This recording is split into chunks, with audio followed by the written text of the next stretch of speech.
Hi, my name is Ashley and I go by Ashley McPherson on Instagram. That is where I documented my entire weight loss journey since January 1st, 2018. It is now October 2018 and I've lost 106 pounds in that time. I've made a video already about how I lost my 100 pounds and I tried to break it down like what I did month to month because it kind of changed over time as I got lighter and fitter. But I keep getting asked a lot how I got started.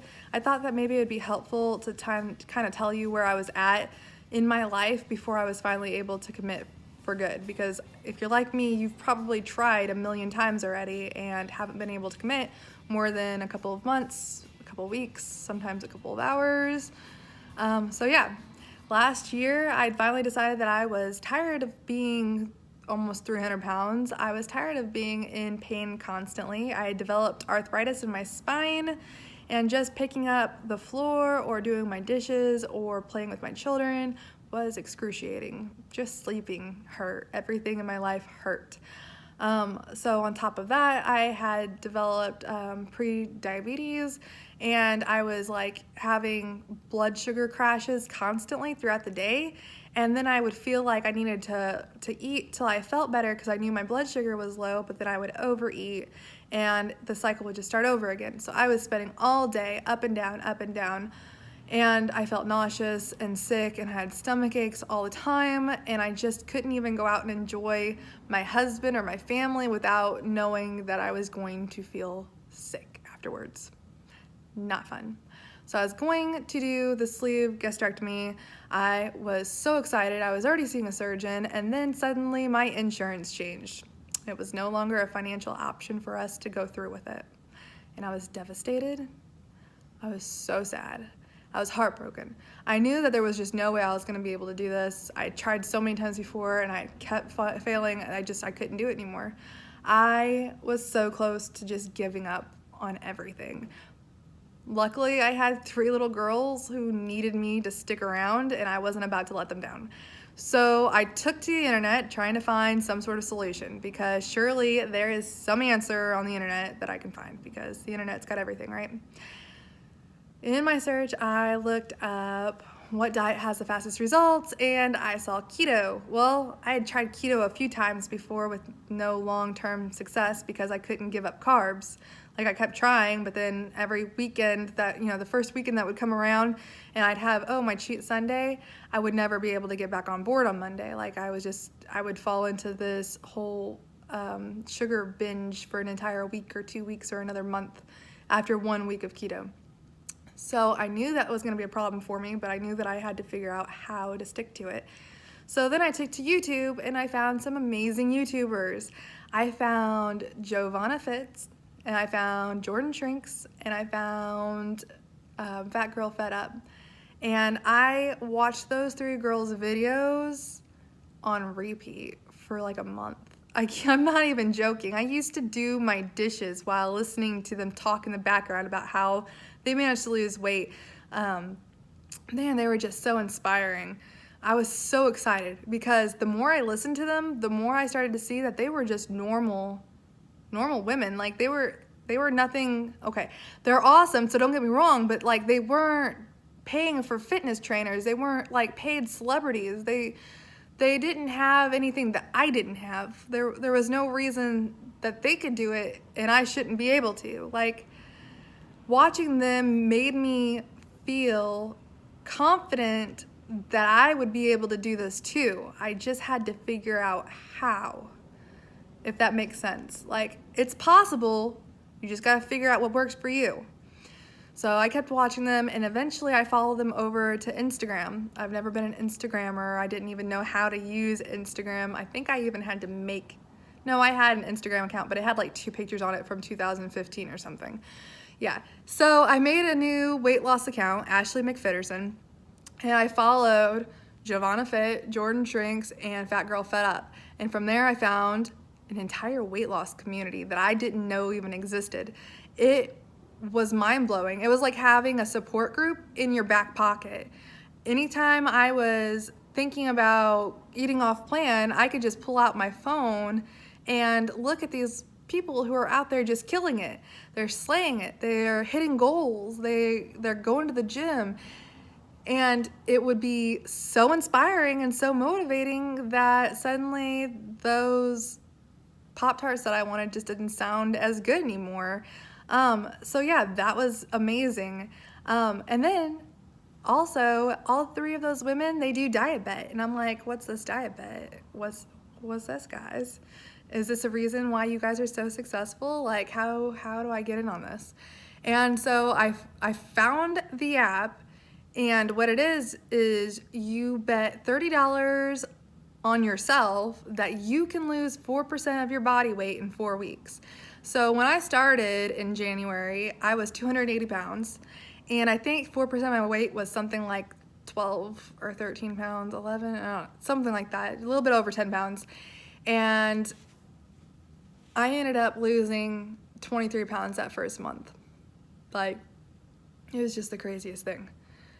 Because I wasn't about to lose my bet money. Because when you bet your $30, and if you hit your goal at the end of the 4 weeks, then you get your $30 back, and then you get to split any profit made from the game. And I didn't even care if there was any profit or not. I just wanted to get my $30 back because I'm cheap as hell. Like, no joke, it's super cheap.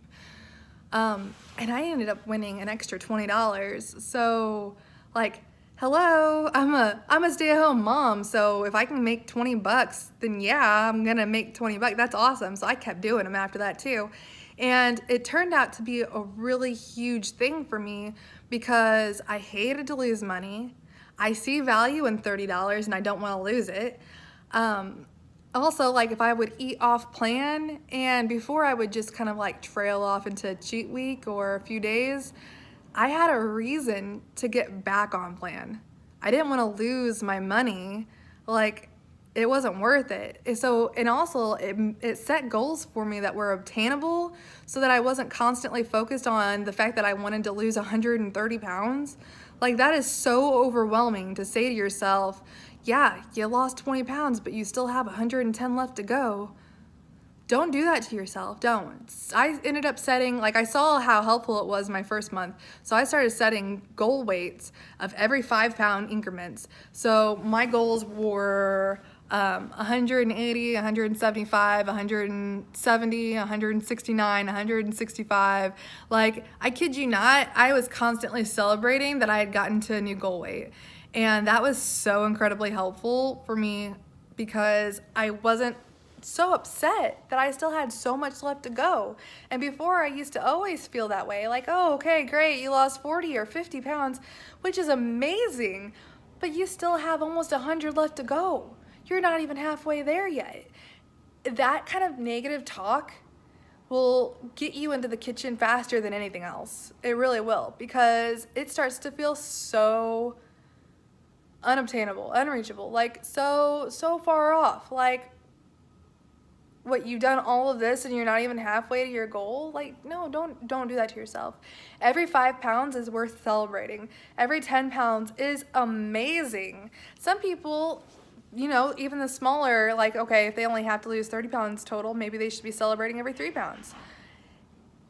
Whatever you have to do to make sure that you're keeping a healthy mindset about your weight loss journey, that's what you should be doing. Follow people on Instagram, use it as your own personal support group, use it for accountability, do your diet bets for motivation if money is one of those things that drives you also. Yeah, just, that's it. I picked a diet because it's supposed to have the quickest weight loss results. Keto. I picked keto, and I knew that it was going to be hard for me to stick to it, but when I joined this diet bet, I told myself, you're going to do this. You're going to eat this way for the whole duration of that diet bet. It's 4 weeks long. Anyone can do something for 4 weeks. It's just 4 weeks. It's not going to kill you. You can do it. So I told myself that, and I said, you know, hey, self, if you are miserable, if you are just downright miserable because of this diet, once you get to that 4 weeks, you never have to do it again. You can find some other way to eat that isn't so bad, some other way of eating that you do enjoy. But you're gonna do this because you need, even if it's just water weight, you need some of this weight off because your joints just can't take it anymore. Your back can't take it. Your blood sugar can't take it. You need results. You need them now. You're going to do this for the 4 weeks. First week sucked. It sucked really bad. I hated it. Well, you know, some people, they don't have it as bad, but I think since I was a binge eater and I was just coming from the holidays, I had been eating cakes and candies and treats galore. Like, I can't even really tell you. I was probably eating at least 3,000 or 4,000 calories a day of just junk. So it was really hard for me that first week coming from all the holiday sweets. I had a little bit of a headache. I had a bit of a stomach ache. I had cravings, like crazy cravings. And I just kept thinking to myself, okay, you said 4 weeks. You can do this for 4 weeks. And I kept eating foods that I did like that were keto friendly, like kielbasa and bratwurst and sauerkraut and whole ham roasts by myself, because I have a really big appetite and I can put away some food. So yeah, I ate whatever, cheese logs, like anything that sounded good. We made Lori's low carb meatloaf and cheesy zucchini onion gratin, which tastes just like scalloped potatoes. And I mean, I overate that whole month, I'm sure. But I ate enough that I filled up so that I wasn't constantly thinking about what everyone else was eating or thinking about grabbing what they have. Like, I kept myself content with my favorite low carb foods. I didn't count anything that first month. I didn't track my macros. I didn't track my calories. But that's it. All I did was focused on eating things that were keto friendly. That's it. And so the first week sucked, but I managed it by staying full. The second week sucked less, but I was a little less hungry. There wasn't really much to say about the second week other than, yeah, I just sucked a little less.